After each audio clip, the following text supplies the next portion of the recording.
Subscribe now and press the bell icon. Never miss an. स्वागत है आपका हमारे अपने विद्या गुरु यूट्यूब चैनल में। दोस्तों, कल मैंने आपको राष्ट्रपति के बारे में पहली वीडियो बनाई थी और इसमें मैंने आपको द्रौपदी मुर्मू जी के बारे में बताया और किस तरह से हमारे राष्ट्रपति बनने से पहली महिला एसटी यानी अनुसूचित जनजाति राष्ट्रपति बनने से भारत के लोकतंत्र को मजबूती मिल रही है, इसकी मैंने आपको रूपरेखा के बारे में समझाया। तो आज मैं आपको आर्टिकल नंबर 53 से भारत के राष्ट्रपति को समझाता हूँ। आर्टिकल नंबर 53 कहता है कि भारत का जो राष्ट्रपति होगा, राष्ट्रपति वो संघ की कार्यपालिका का अध्यक्ष होगा। संघ की कार्यपालिका का अध्यक्ष भारत का राष्ट्रपति होगा। संघ की कार्यपालिका का मतलब क्या होता है? संघ की कार्यपालिका का मतलब होता है कि हमारी एक संसद है। इस संसद में दो सदन होते हैं, एक होती है लोकसभा और एक होती है राज्यसभा, और इसमें होता है हमारा एक राष्ट्रपति। संसद हमारी दो चीज़ों से मिलकर बनती है, दो सदनों से मिलकर बनती है, लोकसभा और राज्यसभा। लोकसभा जो होती है वो आर्टिकल नंबर 80 में आती है और राज्यसभा जो होती है वो आर्टिकल नंबर 81 में आती है और भारत का राष्ट्रपति आर्टिकल नंबर 52 में आता है। तो हमारी जो संसद होती है वो दो प्रकार की सदन लोकसभा और राज्यसभा से मिलकर बनती है। जो लोकसभा होती है इसको हम बोलते हैं निम्न सदन, निम्न सदन, और जो राज्यसभा होती है इसको बोलते हैं हम उच्च सदन। तो इस तरह से हमारी क्या बनती है? दो प्रकार से हमारी सदन बनती है। अब यहां पर क्या होता है कि निम्न सदन और उच्च सदन की अगर हम बात कर लें तो इस संसद का वास्तविक अध्यक्ष, वैसे लोकसभा का अपना एक स्पीकर होता है और राज्यसभा का अपना एक सभापति होता है, राज्यसभा का अपना एक सभापति होता है, लेकिन इस संसद का वास्तविक जो अध्यक्ष है, वास्तविक अध्यक्ष वो राष्ट्रपति होता है। ये आर्टिकल नंबर 53 में बताया गया कि राष्ट्रपति संघ की कार्यपालिका का अध्यक्ष होगा, यानी वास्तविक अध्यक्ष संसद का राष्ट्रपति माना जाएगा। इसके बाद आर्टिकल नंबर 54 आता है। तो आर्टिकल नंबर 54 में क्या कहा गया? आर्टिकल नंबर 54 ये कहता है, आर्टिकल नंबर 54 कहता है कि राष्ट्रपति का निर्वाचन, राष्ट्रपति का निर्वाचन, भारत में राष्ट्रपति का क्या होगा? निर्वाचन होगा, राष्ट्रपति का चुनाव होगा, और इस चुनाव में भारत के पहले राष्ट्रपति आपको पता है कि डॉक्टर राजेंद्र प्रसाद बने थे। फर्स्ट राष्ट्रपति डॉक्टर राजेंद्र प्रसाद। देखिए यहां पर चुनाव की बात कही गई, चुनाव की प्रक्रिया की बात नहीं कही गई। यहां पे हमारे चुनाव की बात कही गई, चुनाव की प्रक्रिया की बात नहीं कही गई। परंतु क्या हुआ कि अगर हम बात करें तो 24 जनवरी 1950 को हमारे देश के पहले राष्ट्रपति डॉक्टर राजेंद्र प्रसाद को बनाया गया था। इससे पहले जो अंतरिम राष्ट्रपति थे, लेकिन 24 जनवरी 1950 को हमारे first president of India Bharat के राष्ट्रपति बन गए। परंतु जो हमारे भारत के राष्ट्रपति बन गए तो यहां पर क्या हुआ, देखने को हमें क्या मिला कि 24 जनवरी 1950 को हमारे राष्ट्रपति का पद बनने लगा, राष्ट्रपति बनने लगे, राष्ट्रपति। 1950 को हमारे देश के पहले राष्ट्रपति डॉक्टर राजेंद्र प्रसाद देश के राष्ट्रपति बने। तब से लेके आज तक भारत में राष्ट्रपति 24 जनवरी 1950 को बनते चले आ रहे थे। परंतु इस रूल को तोड़ने या ब्रेक करने का काम नीलम संजीव रेड्डी के द्वारा किया गया। तो नीलम संजीव रेड्डी के द्वारा इस रूल को तोड़ने का काम क्या किया गया कि 25 जुलाई को नीलम संजीव रेड्डी ने, नीलम संजीव रेड्डी आप जानते हो कि भारत के एकमात्र ऐसे राष्ट्रपति थे जो निर्विरोध चुने गए। तो नीलम संजीव रेड्डी ने शपथ ली 25 जुलाई को, नीलम संजीव रेड्डी ने 25 जुलाई को शपथ ली। तब से लेके भारत के अंदर जो राष्ट्रपति हैं वो 25 जुलाई को बनते चले जा रहे हैं। आप देख रहे हैं कि हमारी जो द्रौपदी मुर्मू जी राष्ट्रपति हैं वो 25 जुलाई को शपथ ले रही हैं। तब से लेकर भारत के राष्ट्रपति 25 जुलाई को बनते चले जा रहे हैं। अगर हम राष्ट्रपति के निर्वाचन की बात करें तो राष्ट्रपति के निर्वाचन में जो इंपॉर्टेंट पॉइंट है कि भाई इसमें लोकसभा और राज्यसभा के निर्वाचित सदस्य, लोकसभा और राज्यसभा के निर्वाचित सदस्य इसमें क्या करते हैं बेटा? वोट करते हैं। लोकसभा और राज्यसभा के निर्वाचित सदस्य वोट करते हैं। यानी हम बात कर लें तो लोकसभा के अभी वर्तमान में 545 सदस्य और राज्यसभा के वर्तमान में 233 सदस्य राष्ट्रपति को वोट करते हैं। 245 और 233 सदस्य राष्ट्रपति को वोट करते हैं। लोकसभा और राज्यसभा के निर्वाचित सदस्य वोट करते हैं। और अगर हम बात कर लें विधानसभा के मेंबरों की, तो भारत में जितनी भी राज्य हैं उनकी अपनी एक विधानसभा है। भारत में जितने भी राज्य हैं उनकी अपनी एक विधानसभा है, बशर्ते वो राज्य पूर्ण राज्य होना चाहिए। तो अगर वो राज्य पूर्ण राज्य है तो उनकी अपनी एक विधानसभा है जिसमें मिनिमम 60 मेंबर और मैक्सिमम 500 मेंबर होते हैं। मिनिमम 60 मेंबर और मैक्सिमम 500 मेंबर होते हैं। तो सभी राज्यों की विधानसभा राष्ट्रपति को वोट करती है। इसके बाद हमारे पास दिल्ली और पौंडीचेरी के मेंबर आ जाते हैं। दिल्ली और पौंडीचेरी के मेंबर, दिल्ली और पौंडीचेरी की विधानसभा के मेंबर भी इसमें क्या करते हैं, वोट करते हैं। दिल्ली और पौंडीचेरी की विधानसभा का मतलब होता है कि हमारी जो दिल्ली है, हमारी जो पौंडीचेरी है, वो बेसिक तौर पर देखें तो वो केंद्र शासित प्रदेश होते हैं, परंतु वहाँ पर अगर हम जाके देखें तो उनकी अपनी विधानसभा नहीं होती, लेकिन वहाँ पर अपनी एक उनकी विधानसभा है। इसलिए दिल्ली और पौंडीचेरी की विधानसभा के मेंबर वोट करते हैं। इसके बाद अगर हम भारत के राष्ट्रपति की आगे की ओर बात करें, यानी आर्टिकल नंबर 55 की बात करें, तो आर्टिकल 55 क्या कहता है उसके बारे में हम देख लेते हैं।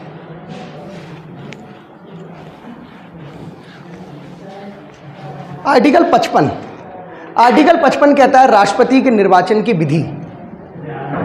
आर्टिकल 55 कहता है कि राष्ट्रपति के निर्वाचन की विधि, यानी भारत के राष्ट्रपति का निर्वाचन कैसे होगा। तो भारत के राष्ट्रपति का निर्वाचन सबसे पहले एकल संक्रमण मत पद्धति के द्वारा किया जाता है। एकल संक्रमण मत पद्धति के द्वारा भारत के राष्ट्रपति का चुनाव किया जाता है। दूसरा होता है कि भारत के राष्ट्रपति का जब चुनाव होता है तो उसको अपना एक आवेदन भरना होता है।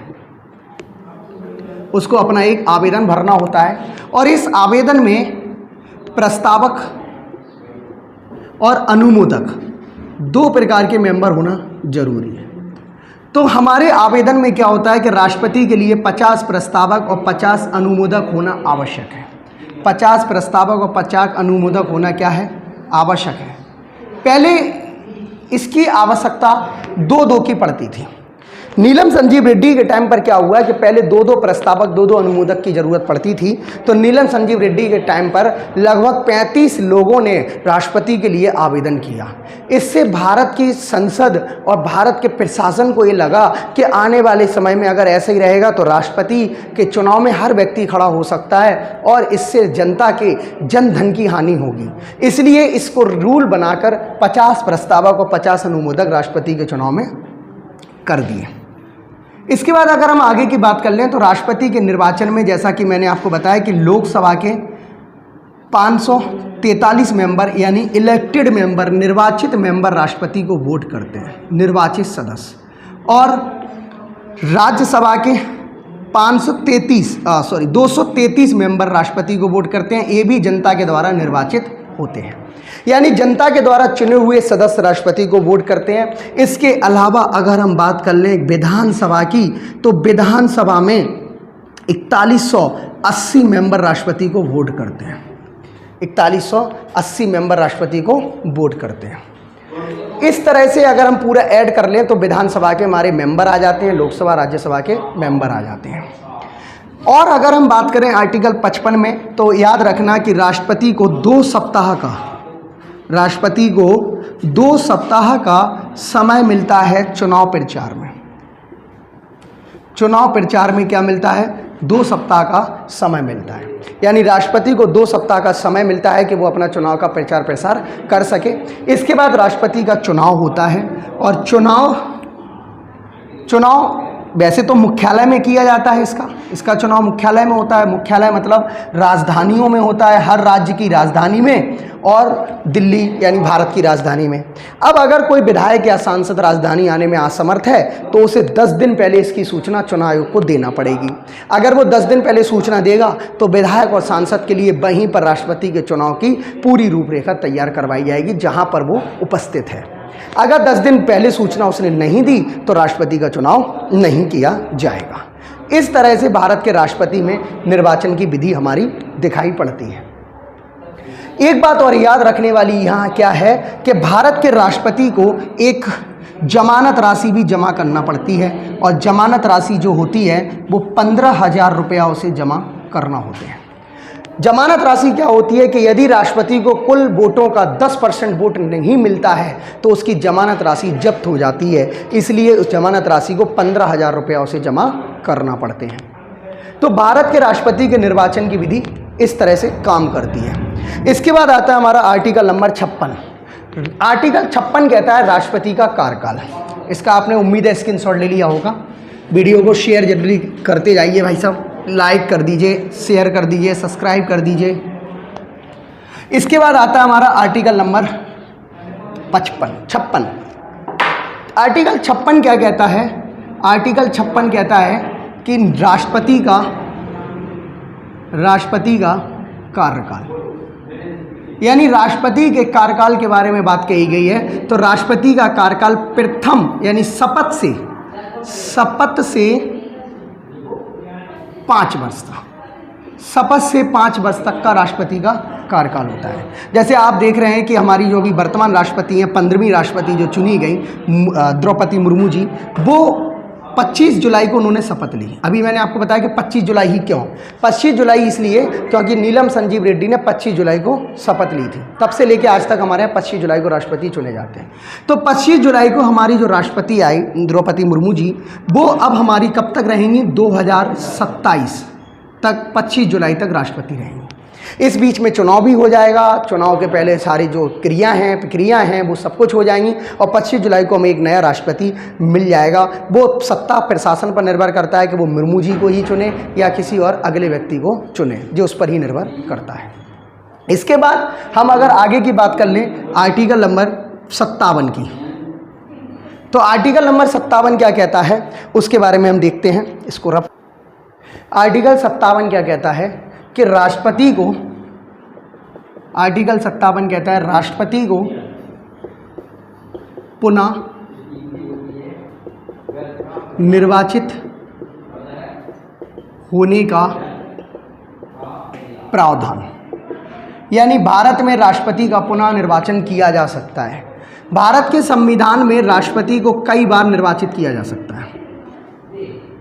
भारत के संविधान में राष्ट्रपति को कई बार निर्वाचित किया जा सकता है, कई बार निर्वाचित किया जा सकता है। कहने का मतलब है कि भारत में कोई भी व्यक्ति राष्ट्रपति कितनी बार भी बन सकता है, उसकी कोई भी सीमा निर्धारित नहीं है। यानी एक क्वेश्चन पूछा जाता है कि राष्ट्रपति का अधिकतम कार्यकाल कितना होता है, तो राष्ट्रपति का अधिकतम कार्यकाल की अगर हम बात करें तो राष्ट्रपति का अधिकतम कार्यकाल निर्धारित नहीं है, निर्धारण नहीं किया जा सकता। राष्ट्रपति का अधिकतम कार्यकाल का निर्धारण आप नहीं कर सकते, परंतु अगर हम यूएसए के संविधान की बात करें तो यूएसए के संविधान यानी यूनाइटेड स्टेट ऑफ अमेरिका में कोई भी राष्ट्रपति 2 बार से ज़्यादा राष्ट्रपति नहीं बन सकता, और यह नियम 1945 में आया था। फ्रैंकलिन डी रूजवेल्ट 4 बार अमेरिका के राष्ट्रपति बने थे। इसके बाद चौथे कार्यकाल में उन्हें गोली मार दी गई थी। इसी वजह से 1945 में एक रूल लाया गया कि भारत में कोई भी व्यक्ति राष्ट्रपति, अमेरिका में कोई भी व्यक्ति राष्ट्रपति 2 बार से ज़्यादा राष्ट्रपति नहीं बन सकता। इस तरह से भारत के राष्ट्रपति के प्रावधान हमारे संविधान में है। आर्टिकल नंबर 58 राष्ट्रपति का क्या कहता है? आर्टिकल नंबर 58 कहता है कि राष्ट्रपति पद के लिए योग्यताएं, राष्ट्रपति पद के लिए योग्यताएं यानी राष्ट्रपति को क्या क्या योग्यताएं की आवश्यकता पड़ती है। तो राष्ट्रपति को आवश्यकता पड़ती है, कोई भी व्यक्ति राष्ट्रपति बन सकता है। नंबर 1, वह भारत का नागरिक होना चाहिए, वह भारत का नागरिक होना चाहिए। दूसरा होता है कि वह पागल व दिवालिया ना हो, पागल व दिवालिया ना हो। तीसरा हो सकता है कि उसको साक्षर होना चाहिए। साक्षर का मतलब हमारे यहाँ है कि कम से कम उसे एक भाषा पढ़ना, लिखना, बोलना, सीखना आना चाहिए जिससे वो सिग्नेचर कर सके। चौथा होता है कि उसके पास 50-50 प्रस्तावक और अनुमोदक हो, और पांचवा हो सकता है कि उसके पास साक्षर के साथ साथ, अच्छा उसके पास पागल दिवालिया भारत का नागरिक, ठीक है, उसके साथ उसकी उम्र 35 वर्ष से कम ना हो, 35 वर्ष से कम ना हो। छठवीं जो है वह लाभ के पद पर ना हो, लाभ के पद पर ना हो। और सातवां जो आता है वो है कि वह लोकसभा के द्वारा बनाई शर्तें पूरी करता हो। कहने का मतलब क्या है कि भाई भारत का नागरिक होना चाहिए, यानी कोई भी व्यक्ति भारत का राष्ट्रपति बन सकता है, उसे भारत का नागरिक होना जरूरी है। पागल और दिवालिया, दिवालिया मतलब होता है जो बैंक का पैसा वापस नहीं कर रहा है, जैसे विजय माल्या को दिवालिया घोषित कर दिया था, अब दिवालिया को भगौड़ा घोषित किया जाने लगा है, तो दिवालिया और भगौड़ा शब्द प्रयोग किया जाता है। साक्षर होना चाहिए भाई, कम से कम उसे इतना पढ़ा लिखा होना चाहिए कि वो कोई भी एक भाषा को सीख सके, जान सके, समझ सके और सिग्नेचर कर सके। 50 प्रस्तावक 50 अनुमोदक। प्रस्तावक क्या होते हैं कि राष्ट्रपति जब चुनाव में खड़ा हो तो कम से कम 50 लोग उसे क्या करें, सिग्नेचर करके दें कि भाई आप प्रस्तावक बने रहो। और 50 अनुमोदक का मतलब होता है कि भाई राष्ट्रपति को लोग खड़े करें उसको, मतलब प्रस्तावक होता है कि भाई, अनुमोदक मतलब होता है कि हम उसको आगे बढ़ा रहे हैं कि हाँ भाई मैं ऐसे राष्ट्रपति पे खड़ा करना चाहता हूँ। प्रस्तावक वो होते हैं जो गारंटी दें कि हाँ हम इन्हें राष्ट्रपति पर वोट करेंगे। और लाभ के पद पर ना हो, लाभ के पद पर ना हो का मतलब होता है कि उसका कोई भी मतलब पद गवर्नमेंट जॉब में नहीं होना चाहिए। लाभ का पद वो होता है जिसमें आपको पेंशन, मतलब जिसमें आपको वेतन ना मिले। वेतन ना मिले का मतलब है कि जिसमें आपका रिटायरमेंट ना हो। जैसे सांसद का पद लाभ का पद नहीं है, विधायक का पद लाभ का पद नहीं है, राष्ट्रपति का पद लाभ का पद नहीं है, मंत्री का पद लाभ का पद नहीं है, प्रधानमंत्री का पद लाभ का पद नहीं है। लेकिन अगर आप रेलवे में नौकरी कर रहे हैं तो वो लाभ का पद है, क्योंकि उसमें आपका रिटायरमेंट है। नेताओं का रिटायरमेंट नहीं होता, वो सेवा की सैलरी लेते हैं, वो वेतन नहीं लेते, वो सेवा कर रहे हैं, इस वजह से उन्हें पैसा मिलता है। और हम लोग काम करने का पैसा लेते हैं, वो सेवा करने का पैसा लेते हैं, इसलिए उनके वो पद लाभ के पद नहीं कहलाते। लेकिन हमारी रेलवे की नौकरी, एसएससी में आप नौकरी कर रहे हैं, बैंक में आप नौकरी कर रहे हैं, वो सारे पद आपके लाभ के पद कहलाएंगे। लोकसभा के द्वारा बनाई शर्तें पूरी करता हो। जो भी लोकसभा शर्त बनाती है वो आपको पूरी करना है। जो भी उनके कागज होते हैं, राष्ट्रपति के लिए बहुत सारी चीज़ें होती हैं, जैसे आपका घर का बिजली का बिल, ये सारी चीज़ें आप देखते हैं पार्षद के चुनाव में भी आपको ये सब चीज़ें करना पड़ती हैं, तो राष्ट्रपति के लिए तो डेफिनेटली करना ही पड़ेगी। तो इस तरह से लोकसभा के द्वारा बनाई शर्तें पूरी करता हो। इसके बाद आता है आर्टिकल नंबर 59। आर्टिकल 59 क्या कहता है, राष्ट्रपति के कार्यालय की शर्तें। 59 कहता है, आर्टिकल नंबर 58 कहता है कि राष्ट्रपति के कार्यालय की शर्तें,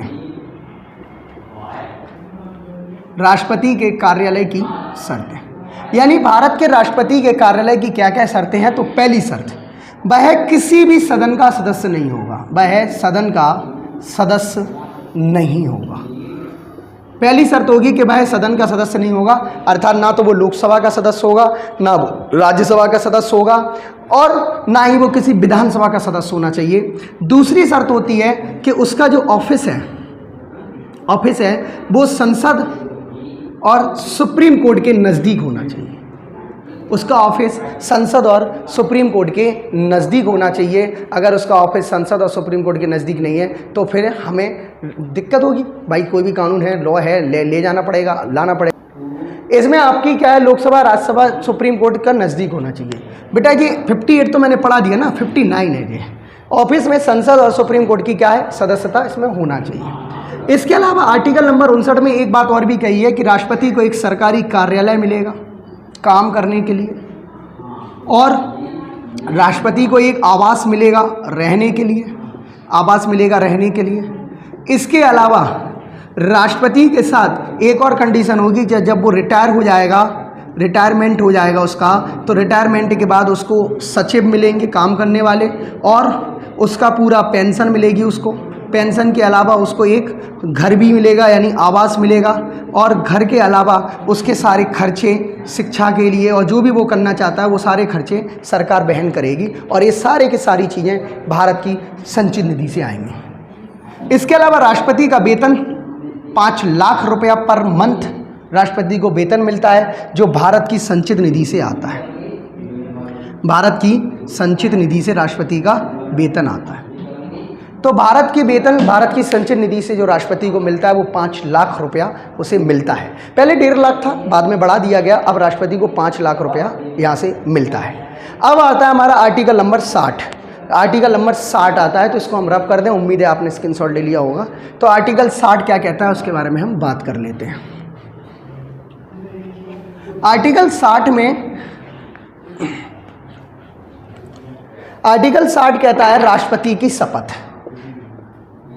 राष्ट्रपति की शपथ यानी राष्ट्रपति को शपथ कौन दिलाएगा? तो राष्ट्रपति की शपथ जो होगी, यानी राष्ट्रपति गोपनीयता की शपथ नहीं लेता। पहली चीज याद रखिएगा, राष्ट्रपति भारत का एकमात्र ऐसा पद है जो गोपनीयता की शपथ नहीं लेता लेकिन शपथ लेता है। तो राष्ट्रपति को शपथ कौन दिलाता है? राष्ट्रपति को शपथ सुप्रीम कोर्ट का चीफ जज दिलाता है, जो मैं आपको कल बता चुका था कि NV रमन्ना हमारे यहाँ के जो वर्तमान जज हैं सुप्रीम कोर्ट के, वो हमारे राष्ट्रपति को शपथ दिलाते हैं। और ये इसलिए क्योंकि राष्ट्रपति का पद एक न्यायिक पद होता है और न्यायिक पद होने के साथ साथ न्याय व्यवस्था की बात करता है। इसलिए राष्ट्रपति को शपथ कौन दिलाता है? राष्ट्रपति को शपथ हमेशा हमारा सुप्रीम कोर्ट का चीफ जज दिलाएगा। नीलम संजीव रेड्डी ने 25 जुलाई को शपथ ग्रहण की थी, इसलिए हमारे यहाँ तब से लेके आज तक 25 जुलाई को शपथ दिलाने का काम किया जाता है। आर्टिकल नंबर 61 क्या कहता है? तो आर्टिकल नंबर 61 की बात कर लें अगर हम, तो आर्टिकल नंबर 61 कहता है, आर्टिकल नंबर 61 में आता है हमारा राष्ट्रपति पर महाभियोग। राष्ट्रपति पर महाभियोग, राष्ट्रपति पर महाभियोग, इम्पीचमेंट ऑफ द प्रेसिडेंट।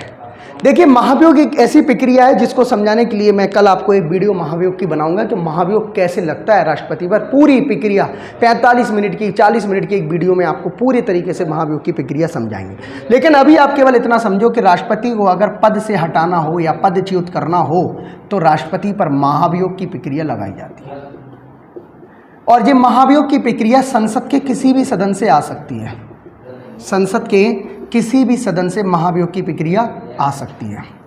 महाभियोग बेसिक तौर पर राष्ट्रपति पर ही लगता है, बेसिक तौर पर राष्ट्रपति पर लगता है, लेकिन मीडिया और आम लोग इस चीज़ को सबको महाभियोग लगा देते हैं, जबकि वो महाभियोग ना होकर संसदीय प्रक्रिया होती है। तो संसदीय प्रक्रिया, महाभियोग और अभियोग, इन तीनों में बड़ा डिफरेंट है। और ये तीनों हैं क्या, इसके बारे में मैं आपको कल की वीडियो में समझा दूंगा। 40 मिनट की ये वीडियो हमारी रहेगी। तो महाभियोग की प्रक्रिया जो होती है वो राष्ट्रपति पर लगती है और संसद के किसी भी सदन से इसको लाया जा सकता है। महाभियोग लाने में 14 दिन पहले राष्ट्रपति को सूचना देना पड़ती है। 14 दिन पहले क्या देना पड़ती है? सूचना देना पड़ती है कि आपके ऊपर महाभियोग लाया जा रहा है। महाभियोग जैसे ही पास होगा राष्ट्रपति स्वतः अपने पद से हट जाएगा। स्वतः अपने पद से हट जाएगा। स्वतः पद से हट जाएगा। तो महाभियोग क्या है, इसके बारे में हम आपको कल के वीडियो में समझाएंगे। महाभियोग बहुत डिटेल में पढ़ाएंगे। महाभियोग ऐसी प्रक्रिया पढ़ाएंगे कि जो बिल्कुल संसद के अंदर होती है वही मैं आपको बताऊंगा। तो आर्टिकल नंबर 61 हमारा यहाँ से कंप्लीट हो जाता है। अभी तक हमारे यहाँ एक चीज़ और, अभी तक हमारे यहाँ ऐसा कोई राष्ट्रपति नहीं है, कोई भी राष्ट्रपति नहीं है जिस पर महाभियोग चलाया गया। कोई भी राष्ट्रपति नहीं है जिस पर महाभियोग चलाया गया। अभी तक कोई राष्ट्रपति हुआ ही नहीं जो महाभियोग चलाया गया। ठीक है। अब आपने देखा होगा कि अमेरिका में तो चल चुका है डोनाल्ड ट्रंप पर, ठीक है, श्रीलंका में भी चल चुका है ना। तो भारत के अंदर अभी तक किसी पर महाभियोग नहीं चलाया गया। इसके बाद आते हैं आर्टिकल नंबर 62। Article number 62। वैसे महाभियोग जो है इसके बारे में हम आपको कल बताएंगे कहाँ से आया, कैसे आया, कितने तरीके से। वैसे अंग्रेज़ों के शासनकाल में इस पर लगाया गया था, तो वॉरेन हेस्टिंग्स पर, तो वो मैं आपको कल इस महाभियोग के बारे में समझाऊंगा। अब आता है आर्टिकल नंबर 62 जो हमारी आज की वीडियो का लास्ट आर्टिकल है। और कल महाभियोग समझा के परसों राष्ट्रपति के सारे वर्क आपको बताए जाएंगे कि राष्ट्रपति के क्या क्या काम होते हैं और क्या क्या काम इसके भारत सरकार ने बना रखे हैं, प्रशासन ने बना रखे हैं। तो आर्टिकल नंबर 62 कहता है राष्ट्रपति का पद रिक्त नहीं हो सकता। जैसा कि मैं आपको पहले भी बता चुका हूं कि आर्टिकल नंबर 52 में कहा गया कि भारत में एक राष्ट्रपति होगा, यानी राष्ट्रपति का पद रिक्त नहीं हो सकता। तो कितने महीने तक, यानी राष्ट्रपति का पद 6 महीने से ज़्यादा रिक्त नहीं हो सकता। रिक्त तो वो भी नहीं होता, पद रिक्त नहीं होता, क्योंकि 6 महीने से ज़्यादा राष्ट्रपति, मतलब 6 महीने के अंदर अंदर राष्ट्रपति के चुनाव करा लिए जाते हैं। 6 महीने के अंदर अंदर राष्ट्रपति के क्या होते हैं बेटा, चुनाव करा लिए जाते हैं। राष्ट्रपति के चुनाव करा लिए जाते हैं। तो 6 महीने के अंदर राष्ट्रपति के चुनाव करा लिए जाते हैं। अब इस बीच अगर मान लो राष्ट्रपति अनुपस्थित है, राष्ट्रपति अगर अनुपस्थित है इस बीच, तो फिर हमें चुनाव किसके कराना पड़ेंगे? तो हमारा जो राष्ट्रपति अनुपस्थित है तो स्वतः उपराष्ट्रपति राष्ट्रपति बन जाएगा। और अगर मान लीजिए हमारा उपराष्ट्रपति भी अनुपस्थित है, तो हमने आपको बताया था कि अगर उपराष्ट्रपति भी अनुपस्थित है तो हमारे पास कौन, सुप्रीम कोर्ट का चीफ जज जो है वो स्वतः राष्ट्रपति के पद पर बैठ जाएगा। तो राष्ट्रपति के पद का यानी राष्ट्रपति का चुनाव 6 महीने के अंदर कराना आवश्यक हो जाता है। तो दोस्तों कैसी लगी आपको आज हमारी ये वीडियो? इसको लाइक करिए, सब्सक्राइब करिए, शेयर कीजिए और कमेंट में बताइएगा कि कैसी लगी ये वीडियो हमारी, कमेंट में बताइएगा। और इस वीडियो में आपको बताइएगा कि राष्ट्रपति आपको कंप्लीट समझ में आया कि नहीं आया। कल आपको महाभियोग की वीडियो और राष्ट्रपति, परसों महाभियोग के राष्ट्रपति के कार्य आपको हमारे चैनल विद्या गुरु क्लासेस पे मिल जाएंगे। सिलेक्शन आपका जिम्मेदारी हमारी, यही ध्येय के साथ हम लोग आगे बढ़ रहे हैं और उम्मीद है कि आपको ये सारी चीज़ें पसंद आ रही होंगी। आप इसको दबा के लाइक करें, सब्सक्राइब करें, शेयर करें और टेलीग्राम चैनल को ज्वाइन करना ना भूलें। विद्या गुरु क्लासेस हमारा टेलीग्राम चैनल है और प्ले स्टोर पर जाके विद्या गुरु क्लासेस का ऐप डाउनलोड करें। और आपको जिस चीज़ की वीडियो चाहिए कमेंट बॉक्स में बताएं। नमस्कार, जय हिंद, जय संविधान।